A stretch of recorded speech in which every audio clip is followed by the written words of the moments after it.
All right. Well, welcome everybody to Fearlessly Feral Living. I have a wonderful featured guest today. Tracy Brown is joining us. But before we get started with our conversation, I just want to welcome you to Fearlessly Feral Living, broadcasting to you from the Woogie Ranch out here in the back 40 of northwestern Nevada, where I'm a half an hour away from the nearest gas station and the nearest grocery store. And our mission here at Fearlessly Feral Living is to provide a strong and unshakable inner foundation that works for long-term successful living. And our purpose is to activate inner self-awareness. And our vision is a world in which everyone lives wild and free. In other words, fearlessly feral. So yes, I am very happy to welcome Tracy Brown here today. And my normal practice with my guests is to ask them to send me a short bio. But I had a chat with Tracy last week, and she said she doesn't do bios with her guests anymore. She said she begins with three things that she knows about her guest and reveals those, and then asks her guests if there's anything they want the audience to know. And so I thought that's a really good idea. And I told her, I said, I'm probably going to steal that. So I have a bio here, but I also went and stalked Tracy's page for a little bit to get to get some tidbits, three things I knew about her. One I knew already, that she loves to skate. She loves roller skating as much as I love horseback riding.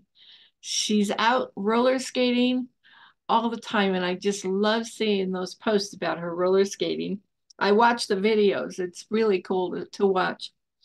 She also is like me in that whenever she gets ready to travel, she's one of those people that starts packing just a few hours before it's time to get to the airport. I'm like that too. I'm like that too.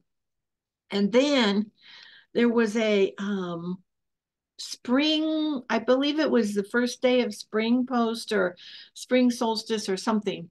And you had some of your favorite spring quotations posted. And I looked at these and I thought, these are wonderful. I want to read these on the podcast. So here's some quotes that Tracy posted on her Facebook page for us to enjoy and think about. This one is by Lucy Maud Montgomery. That is one good thing about this world. There are always sure to be more springs. Susan J. Bissonette. An optimist is the human personification of spring. Oh, I love that one. An optimist is the human personification of spring. I might have to use that one of these days. This one's from Mark Twain, and I have found this to be true here. Today it's cold out and it's supposed to be spring, and yeah, we had snow a couple days ago. In the spring, I have counted 136 different kinds of weather inside of 24 hours. Yep. And she says in parentheses, it's so true for Texas. So apparently spring happens all over everywhere, not just in Texas or Nevada. Hal Borland said, no winter lasts forever. No spring skips its turn. And Robert H. Schuller said, never cut a tree down in the wintertime. Never make a negative decision in the low time. Never make your most important decisions when you are in your worst moods. Wait. Be patient. The storm will pass. The spring will come. That might turn into a podcast episode for me. There's all kinds of yummy stuff in that one. And then from her bio, she has a book called Stained Glass Spirit, Becoming a Spiritual Community Where Oneness Does Not Require Sameness. And she has practiced and taught New Thought spirituality for more than 35 years, beginning at Unity Dallas in 1986. She's currently affiliated with the Centers for Spiritual Living and is a licensed practitioner. She's a recipient of both the Ernest Holmes Award and an honorary doctorate. She's a founder, and I'm a member of this group, and I love this group. It's on Facebook. It's called What Is Mine to Do? And it makes me think, okay, what's mine to do today? And I stalk that group more than I participate in it, but I'm there. And I always think, okay, what is mine to do in a situation? And when I look at that, it brings me back to that quote about don't make a negative decision when you're angry. Yeah, because a lot makes me angry these days. And I have to work to get back to a place where I feel like I'm of value to myself and others. So this is Dr. Tracy Brown. And Tracy, are there any other tidbits that you would like our listeners to know about yourself? I just find that all so fascinating. And I love hearing those quotes again because one thing that people can know about me is I love quotations and I love using quotations to make a point. I love using quotations to inspire myself and others. I study quotations and have a whole row of books on my bookshelf that are Mhm. quotations from different cultures and all because I I am amazed at how easy it can be to make a point that I don't have the words for, but someone has said something really smart. So I love quotations almost as much as I love roller skating. And the only other things, just to give people a little context, yes, uh, if I am an African American woman who grew up in the Midwest in St. Louis, Missouri, and um, and while I am many other things, an author, a speaker, a business owner, a poet, I'm a lot of things, a lot of labels describe different facets of who I am. And I'm really very clear that being Black and being female in a country called USA has shaped a lot of what I have experienced, good and bad. And so I think that that is something that is critical to understanding and having a context for things that I say and do. So I think that's the only thing I would add. So, can you share with us some of the good being Black and being a woman in the United States of America? Can you share with us some of the good experiences you have had and how Oh, they yeah. shaped you, and maybe some of the bad experiences you've had and how those shaped you as well? Oh, Because yeah, we have, that's really easy. And it is interesting that often the good and the bad are wrapped around the same thing. One example, being in the fourth grade and being bused to a school across town because the city of St. Louis was um, under a desegregation order. And so the answer was to the answer selected or the strategy selected was to take children from Black neighborhoods and bus them to schools in white neighborhoods. And it's really funny to think back to how bad that was, how bad it was to be a fourth grader who gets off of a bus into a mob of white adults who are carrying signs and calling you names and telling you you don't belong and literally yelling and screaming at you. That is bad. That is traumatic. But it was so good in shaping me and in shaping me in lots of ways. Number one, I don't have to expect that everybody's going to like me because these people don't know me. They don't know me. right? They're just seeing me as a member of some group they don't like. And so they're yelling at me, but they're not yelling at me. And so being able to separate and say your individual identity and your group identity are two things, but there are going to be people who don't like you just because of their perception of who you are without getting to know you.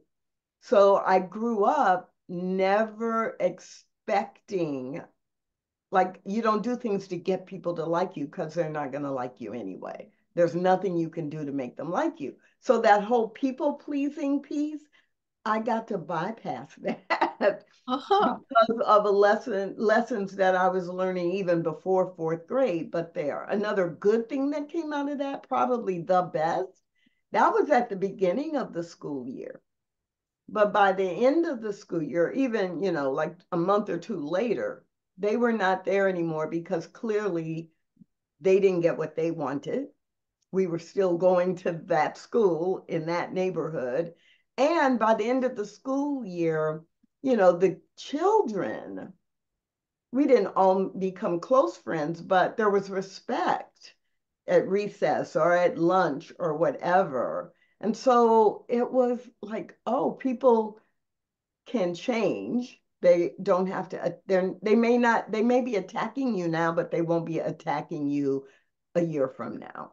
That kind of lesson was a really good lesson, that you can withstand adversity, and adversity can transform to respect. So I like at every stage of my life, I have those kinds of examples. And probably the biggest example for me of what was really good about growing up Black and female is that I was taught from a very young age that what's in the history books or what the general stereotypes are about Black people don't define you. And I grew up being taught you come from a lineage of people directly and indirectly related who have withstood the worst that humanity can offer.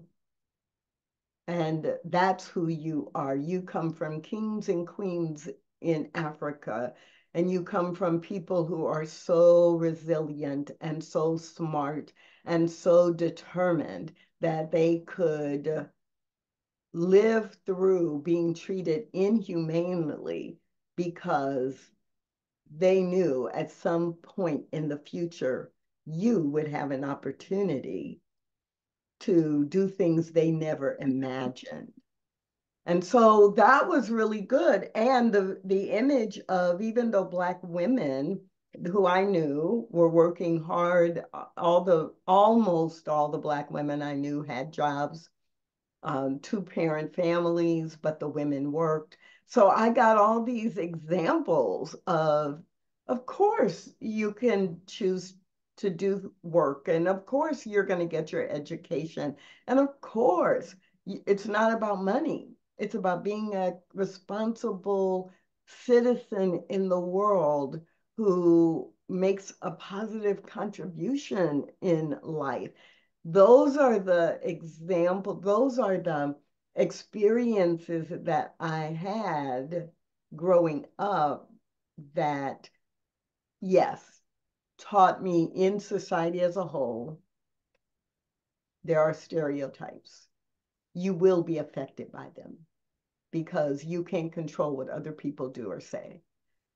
All you can do, Tracy, is control how you take it up and what you choose to do. Now, if that is not the foundation of metaphysics and self-responsibility and self-actualization, it's like no wonder that I was ultimately later in life drawn to science of mind, because it just mirrored the lessons I learned growing up. Mhm. Yes, that self-actualization piece and that personal responsibility piece. And I will never forget when I when that sunk in for me. Growing up as a woman, there were things that happened to me that shouldn't happen to anybody. And yet I survived them, and as time went, and I survived all that stuff by drinking alcoholically. When it came time to get sober, and I was about 10 years sober, and another change had happened in my life that had devastated me. And I picked up a book by Neil Donald Walsh. And that was not my introduction to Science of Mind, but it was my reintroduction into it. And in that book, he said that we have total and complete responsibility for our lives, that God doesn't do things to us, that God wants for us what we want for ourselves. I know. Yeah. And it hit me like a ton of bricks. Okay, two things here. I got to stop being a victim and start taking personal responsibility for my life. And this thing that other people are calling God, it's not what they're telling me it is. And I never believed what they told me it was anyway. I just didn't really have a concept of what it was true for me. But that started me on that journey. And it is foundational for Science of Mind teaching. And it's so wonderful. Lately, I've been hearing people calling Science of Mind a liberation theology. And I agree with the liberation part. Not entirely certain I would call it a theology, but put together, the two words sound kind of nice. Well, for me, it was really interesting because I had never heard of New Thought and I had never heard of Science of Mind or Unity or Divine Science, or I had never heard of any of that growing up. I was raised in a Christian church, in a Christian family, in a Baptist church, and I loved church, and I loved the lessons that I learned, which gave me a really good foundation because I was in a Baptist church that didn't, I mean, yes, we learned about hell and, but it wasn't a like hell and damnation message. It was really most consistently a message about following the example of Jesus and being an example of love in the world and having the courage to stand up in times of persecution and pain as Jesus did, right? And so there was a lot of love for self, love and forgiveness for those who mistreated you, a lot of that message.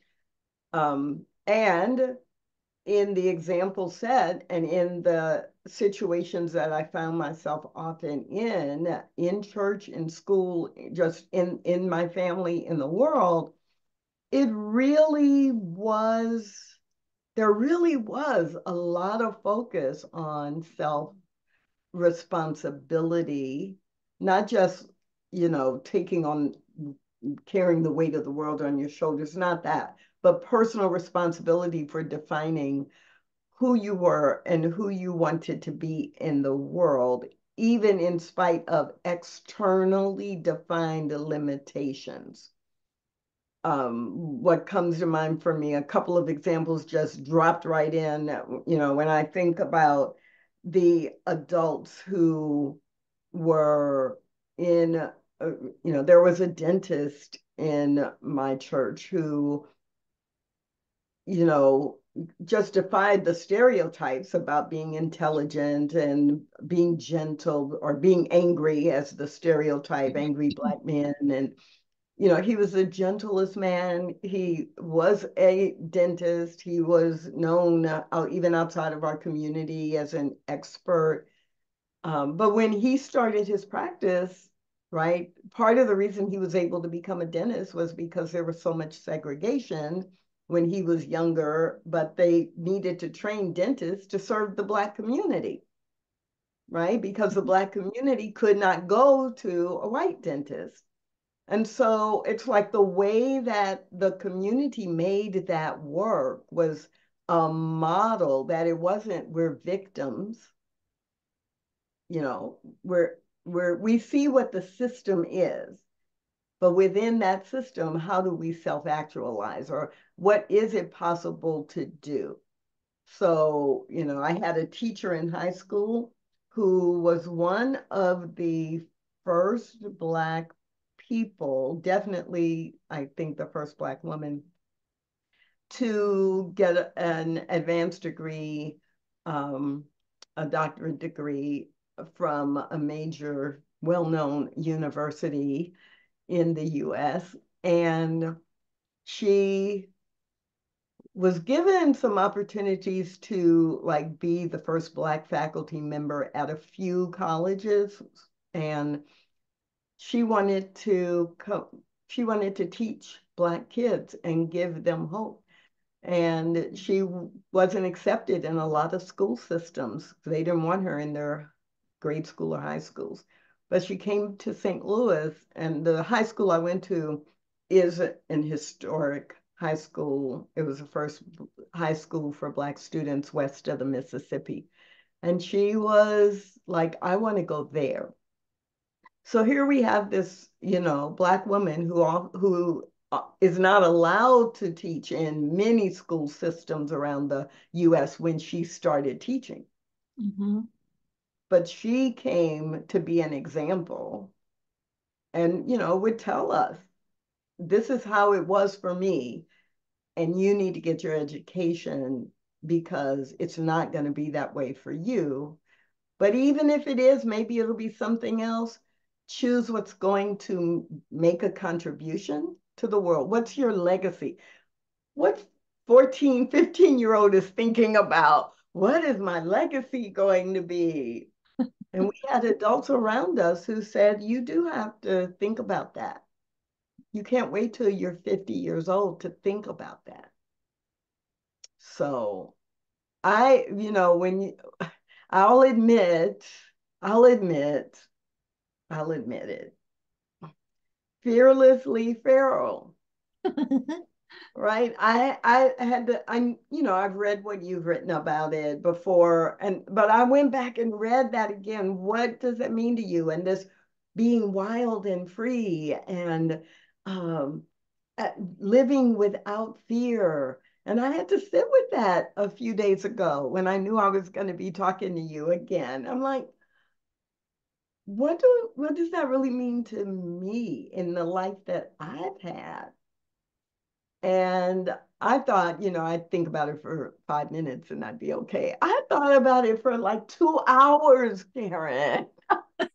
2 hours. I did some journaling about it and all of that. And I realized that this will not be true for all Black people. And it won't be true for all Black women. But for me, in the time I grew up in the way I grew up, I thought, huh, I like the way fearlessly feral sounds. But I don't, if I waited to be fearless, I would never do anything. Right, when I think back over my life, I would have not different, maybe a little now, but over my life, I would not have done anything. I was trained that you know, you're going to be scared because there are going to be people standing outside the bus calling names, and you're afraid they're going to throw rocks any minute. And you have to take a deep breath, put your chin up, and keep moving toward what you have chosen or what you committed to do, which is walk in this school and get your education. So I'm like, oh, courage. Yes. And then I thought, Pharaoh, wild and free, moving outside the bounds of socialization. What does society say you should be as a little girl? What does society say you should be as a woman? What does society say you should be? And to some degree, that was a little bit of an overlap because I've never done what society says I should do as a Black person. I've never been in that total box. I've been like, that box is too small. I am going to do all of this. But then I thought, oh, that's what taught me to be intentional. Choose, Yes. choose. Okay, everybody is saying you have to do this, but that's not what you want to do. So choose.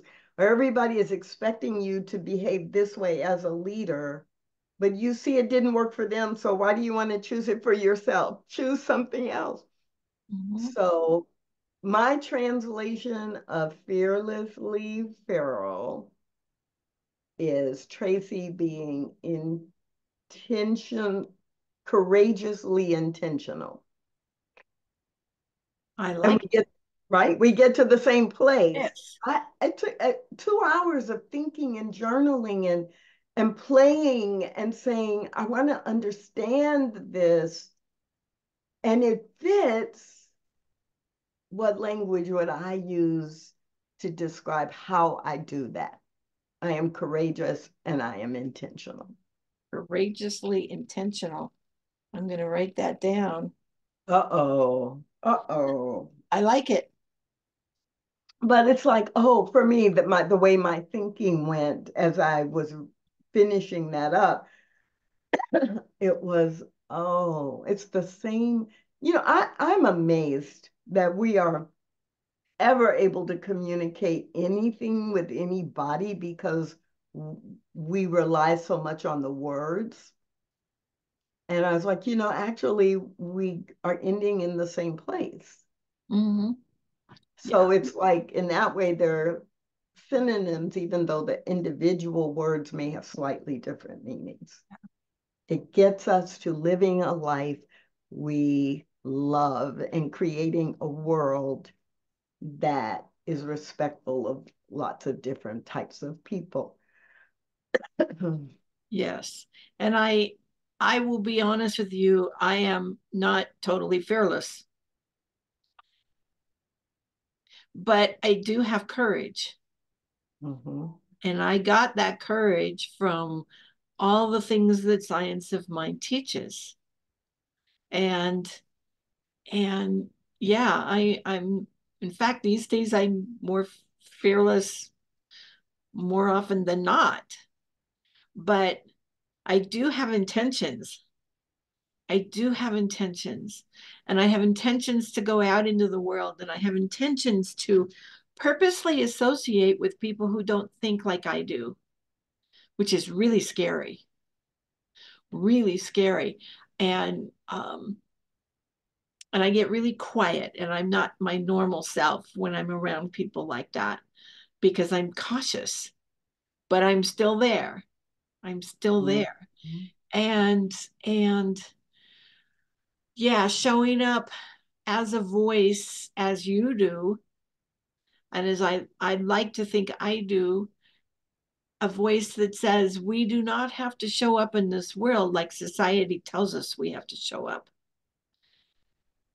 And we can be fearless in that, even in the midst of the fear that we're feeling because we're marching to the beat of a different drummer. We're paving our own road here. We're doing stuff that society is saying, well, you can't do that. And I'm like, why?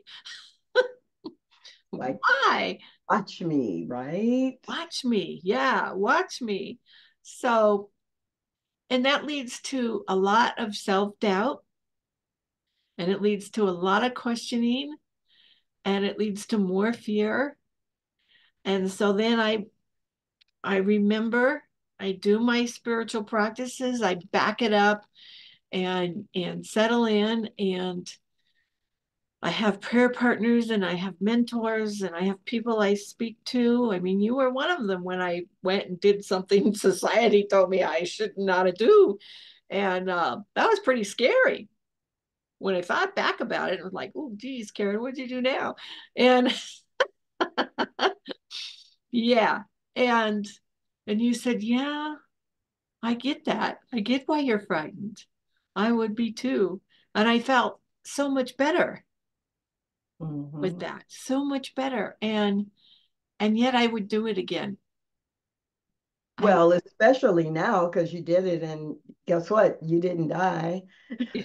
no, I didn't die. I didn't, yeah, yeah, it did. Right? You didn't get attacked, you didn't get dismissed from the world. And so Mm-hmm, now that's another brick in the foundation mm-hmm, that, oh my goodness, I, I didn't, I don't know what I was thinking when I did that. And now I can do something that feels the same way again and yeah. again and again. And I think for me, that's that building the bricks in the foundation and then another row of bricks and then another, then the foundation becomes really strong. And the reality is still, I'm standing on a really strong foundation.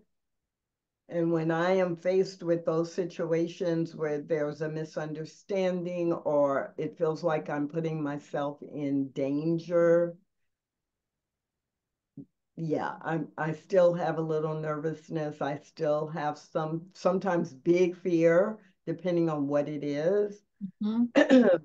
But I have this foundation where brick after brick after brick after brick after brick for decades that I have lived to talk about it later. Didn't always turn out in a positive way, but I'm still here. So of course I can step into that anxiety or that doubt and Mm-hmm. speak up or speak out because I know it's not going to, we even know when we're afraid young that it's not going to kill us, but that feeling of will I be able to recover from this? Or am I creating an irreconcilable stalemate? Yes, yes, yeah. Thank you for sharing that with me. I really appreciate that. Yeah, I know that what I chose, so what I chose to call this focus ministry, I know that it triggers some people and it activates others. Yeah, exactly. And society, society says you can't do that. What do you mean fearlessly feral? You can't do that. Oh, yes, I can. Watch me. Watch me. And I think that's what being fearlessly feral or courageously intentional is all about. It's being able to sit within ourselves and know precisely who and what we are, no matter what society tells us, and set an intention based on that knowledge and move forward, not just in spite of the fear, but perhaps because of the fear. Yeah, there are times I like that you said that. There are times when the fear or the anxiety is the sign that I have that, okay, you can't turn back now. Right? The fact that I'm uncomfortable or the fact that I know that what I'm about to say or do is going to piss some people off. They're not going to be happy with me.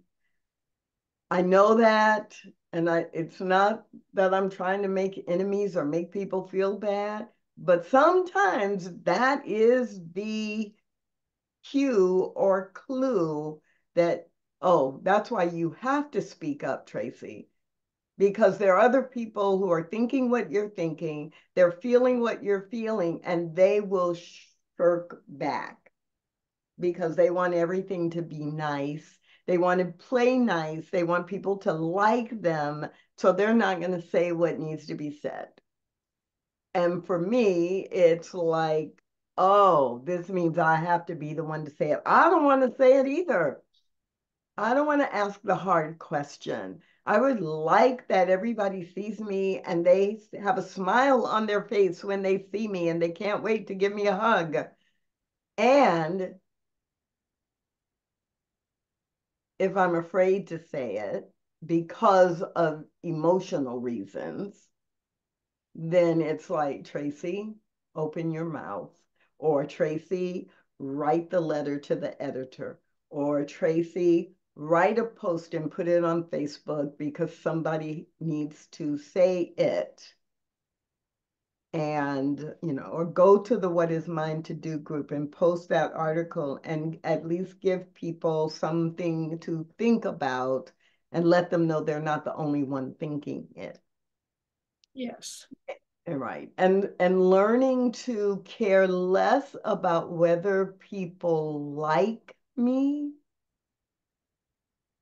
but stopping at the point that you don't have to like me, but you have to respect me as a person, or as if I'm, in a particular role. You have to give me the same respect you would give a man in this role. Or you have to give me the same respect you would give a person who is white in this role. Like I will not accept in that's like that is the bottom floor. There's no going beneath that. But if like me is up here, like, oh, we can break that barrier anytime, every time, every day. My life and my authenticity and my respect for myself does not require you to like me. But whether you like me or not, you will respect me. And that is, I have learned actually, I guess because of, growing up, I kind of got that lesson. But I have to admit, I didn't really recognize how much that was ingrained in me until I was in leadership roles for Centers for Spiritual Living. And that there was a lot of pressure to only say things that made people feel good. And if there were disagreements, not even with me, but involving other people, that there was pressure to be the peacemaker and make everything all nice and right again. And that's really, really when I realized again. I probably realized it when I was early in my professional career, but then it was just so automatic, and wow, what? But I had to learn it again in a conscious way because, yeah, there was a lot of pressure, hiding important information that people needed to have because it wasn't favorable or positive. Like we don't, we don't need to tell what? No, this is something that people need to know. So I don't know. I was surprised to be, to have that lesson relearned. Mm-hmm. And even now that I'm not in official leadership roles so much, um, I'm on the couple of boards related to the organization, but I'm not in a direct leadership role. I still get that pressure. People will email me or text me and say, well, you should just be nicer, or you should, you, you ask questions that make people feel uncomfortable. Okay, okay, I do because I'm curious, or I want to see what our strategy is and know that we're moving in a certain direction. That doesn't mean I don't like people. That doesn't mean I think they're doing a bad job. I'm just asking a question. Uh-huh. Yeah. I like, when did asking a question become an attack on someone's character? I often ask that same question. Yeah. What is that? What Yeah. is that? What is that? Yeah. Yeah. So, yeah, when we live fearlessly feral, we have to be willing to. Here's what just came to mind. You have to be willing to live in fierce or ferocious love. Mm. Like if I'm fearlessly feral and I'm living wild and free, and I want to create a world where that's the norm, then I can't ignore when people are in pain. I can't ignore when things are happening around me that will put me out of being wild and free into a cage. Mm-hmm. And sometimes I think anybody who's a parent can understand that. You want your kids to, you love your kids and you want your kids to love you. And sometimes you have to discipline them or ask them hard questions or go look in their room to see if they're hiding something in their drawers. Uh-huh. Yeah. Yes. I do not have children, but I have faced those kinds of decisions with other members of my family. And and I am not sorry that I chose to say the things I said and stand up for the things that I knew needed to be stood up for. Yeah. Not easy, but it is required. It is a demonstration of love. Yes. Yeah, for sure. For sure. Do you realize we've been talking for 40 minutes already? Why am I not surprised? It's happened again, Tracy. It's happened again.